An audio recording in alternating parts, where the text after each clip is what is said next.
Story 1. The quiet wrought Elijah Reid, who went by Eli, claimed he didn't believe in ghosts, but he always believed in mildew. And Blackwood Asylum, even before they set foot inside, smelled like a century of damp regret and industrial fungicide.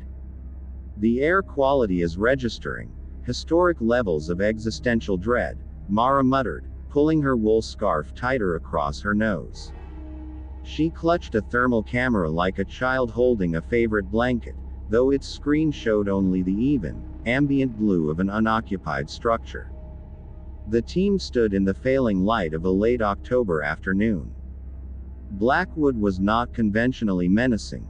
No bats, no iron gates, just acres of dead grass and a colossal, gray limestone edifice squatting against the bruised sky. Its architecture, however, made Eli's teeth ache.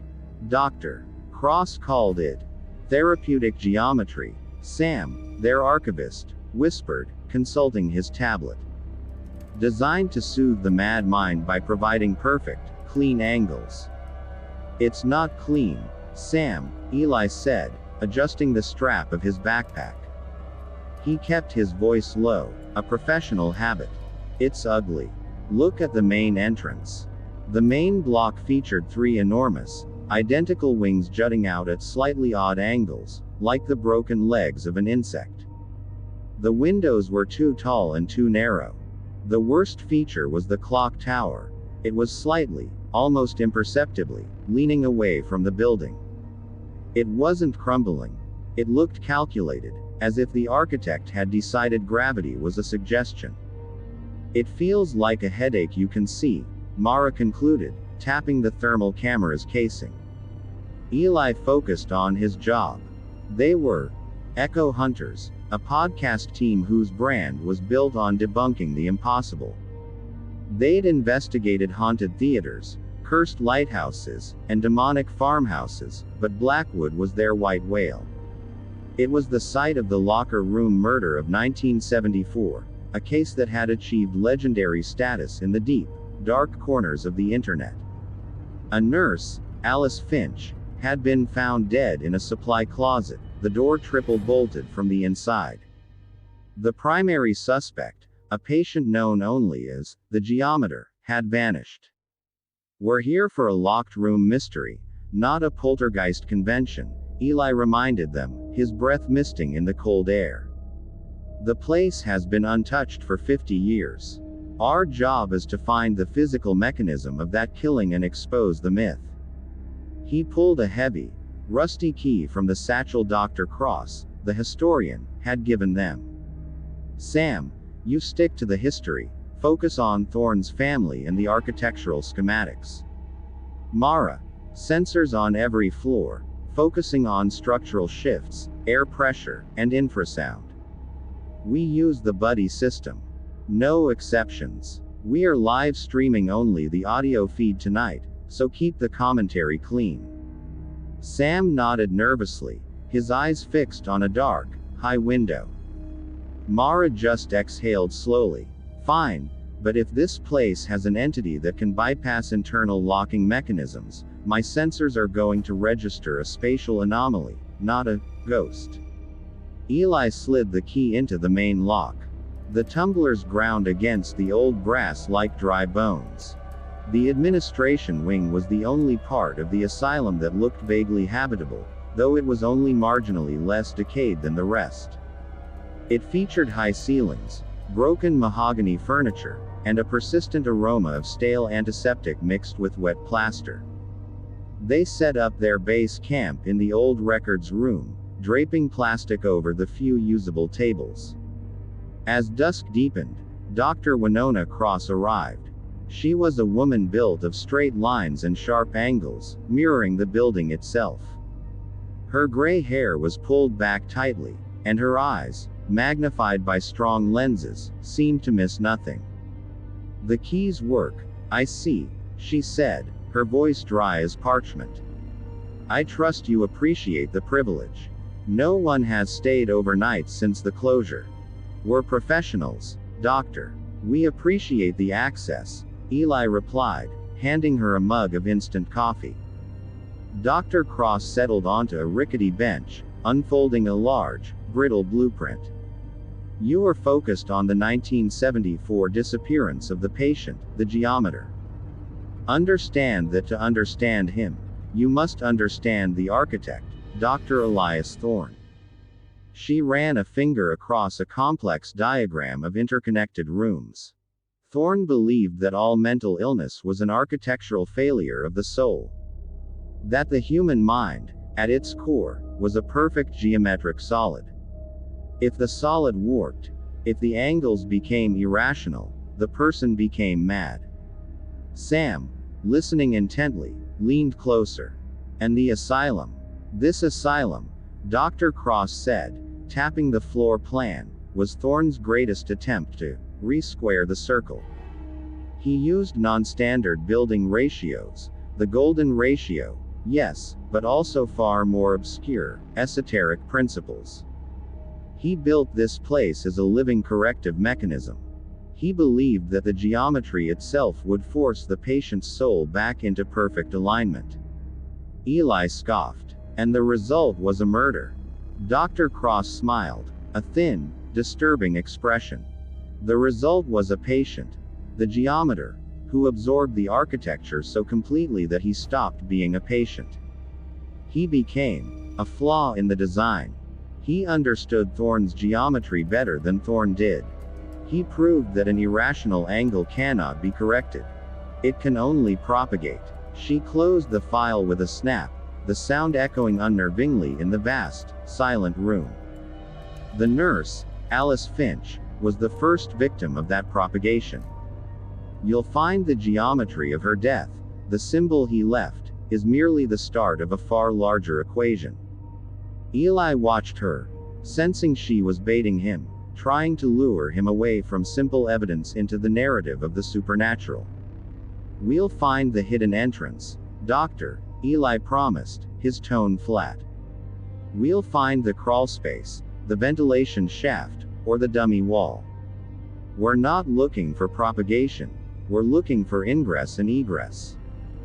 Dr. Cross simply stood up. The original crime scene is in the East Wing, on the second floor.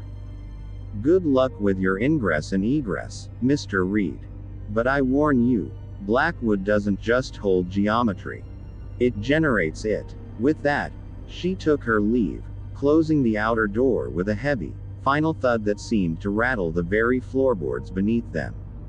The silence that followed was dense, complete, and utterly wrong for a building of this size. It was the quiet of decay, of rot that had no intention of stopping. Okay, Eli said, finally breaking the silence, pulling out his floor plans. East Wing. Second floor. Let's find out how a man walks through steel. Story 2.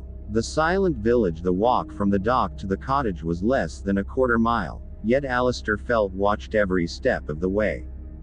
Heron's Point wasn't a village in the common sense.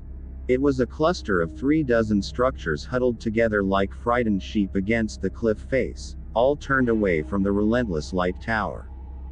The houses were uniformly gray or deep, sea-soaked black, built low to resist the winter squalls. The windows were small, the chimneys stout, and the silence was heavy, broken only by the incessant drumming of the surf and the high-pitched whine of the wind passing over the rooflines. He passed a small, closed general store, a bait and tackle shop with rusty hooks still hanging in the window, and a single structure that served as both a church and a community hall. As he walked, he saw faces in the small panes of glass, men and women, etched deep by salt and sun, their expressions flat, devoid of curiosity or welcome. When his gaze met theirs, the curtains snapped shut immediately. This was more than simple mainland versus island resentment. This was coordinated exclusion. It confirmed the urgency of the anonymous note. This island had a secret they actively protected. A few children played in a hollow between two fishing shacks, dragging a heavy, waterlogged rope. They stopped instantly when they saw him, their wide eyes tracking him with the silent, judgmental stare of gulls. One of them, A girl with hair the color of dried seaweed didn't run. She merely looked at him, then pointed an unnaturally small finger toward the lighthouse and back out toward the turbulent water. The gesture was clear. You belong out there. Alistair chose to ignore the cold dread the look evoked. He focused on the immediate task. The Finch cottage sat slightly apart from the main cluster, closer to the steep path that led up to the light tower. It was the oldest structure, made of fieldstone rather than clapboard, with a roof weighted down by flat, heavy slabs. The key Maya had given him was heavy and cold. As he unlocked the door, a man emerged from the shadow of the stone shed next door. He was ancient, bent like a dock piling, his skin a roadmap of deep wrinkles, and his eyes cloudy but intensely focused. This had to be Old Man Calder. Finch, the old man wheezed, the word escaping his lips like escaping steam. Shouldn't have come back. 20 years is enough. Alistair stopped, holding the door ajar. I have questions about my father, Mr. Calder. Thomas Finch. He had his time, Calder said, stepping into the meager light. He smelled of fish oil, damp wool, and something else, something mineral, like wet, dark earth. Everyone gets their time here.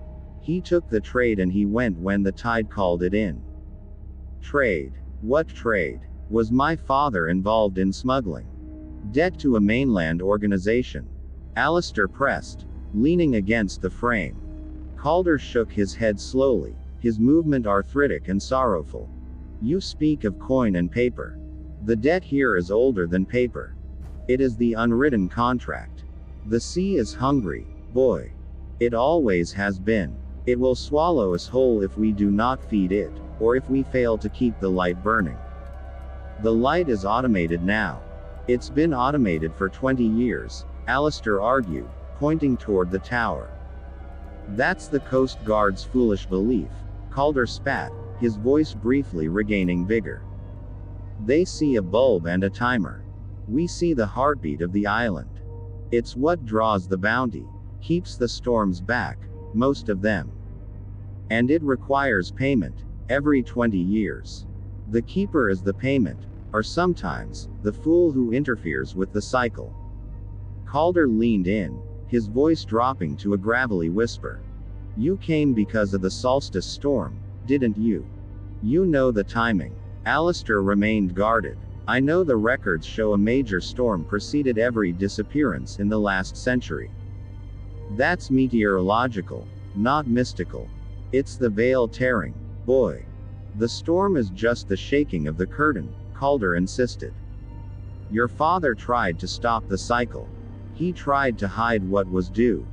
That's why his going was so difficult. The tide was angry. He straightened up, his eyes meeting Alistair's, suddenly clear and cold. The solstice is 1 week away. The storm is 1 week away. You were not invited to this dance. Go back on the tax collector and let the island pay its due in peace. Calder shuffled back into the shadows of his shed without waiting for a reply. The threat, or the warning, hung heavy in the air. Alistair pushed the cottage door open and stepped inside, shutting out the oppressive silence and the relentless wind. The interior was shocking. He had expected rot, dust, and decay, but the cottage was meticulously clean. The air was dry and smelled faintly of lavender and beeswax, not mildew. A single braided rug lay before the brick hearth. The kitchen table was set with 2 ceramic mugs and a small tin of tea, as if someone were expected for a pleasant afternoon chat. It was exactly how his father had kept it. More than that, it looked like it had been maintained daily for 2 decades. He moved through the small rooms, the sitting room, the narrow kitchen, and the tiny bedroom where he'd slept as a boy. Nothing was out of place. The books on the small shelf were shelved by size, the wood stacked neatly by the fireplace, the bed smoothed perfectly. But the perfection was wrong. It was a museum exhibit, sanitized and preserved, rather than a home. It lacked the grit, The where, the small details of a life abruptly cut short. Where was his father's coat, the heavy yellow oilskin he always wore? Where were the stacks of old maritime charts covered in grease pencil? Most importantly, where was the small, battered telescope his father had treasured? These things were not there. Someone had curated this space. He ran his hand along the top of his father's old wooden desk, expecting a layer of dust. Nothing. The surface was cool and smooth. Then Alistair noticed it. The desk was a heavy antique, its construction sturdy. But near the back corner, where the desk met the rough stone wall, a small, circular patch of wood was newer, slightly lighter than the rest. It was small, no bigger than a commemorative coin, and it was held in place by a single, tiny brass pin, barely visible. It was meant to look like an imperfection in the grain. Kneeling down, Alistair felt along the underside of the desk. His fingers found a small, almost invisible notch. He pressed the notch, and with a faint, dry click, the circular piece of wood popped out. It was a perfect plug. Behind it, not an empty cavity, but a thin, rolled cylinder of dark, aged leather, smelling heavily of salt and old ink. Alistair carefully withdrew it. It was a logbook. Not the official Coast Guard log, but something smaller, personal, wrapped tightly in a belt of worn cowhide. He recognized the leather belt. It was the one his father always wore when he went up to the lantern room. His hands shook as he unbuckled the strap. Inside the leather was the unmistakable, spidery handwriting of Thomas Finch. He had found it. The thing that had been deemed too dangerous, too personal, or too damning to be left for the mainland investigators. His father's final, secret communication. He held the key to the debt. Thank you so much for watching this video. Make sure to subscribe, like, comment and turn on notifications if you enjoyed the video so you never miss an upload.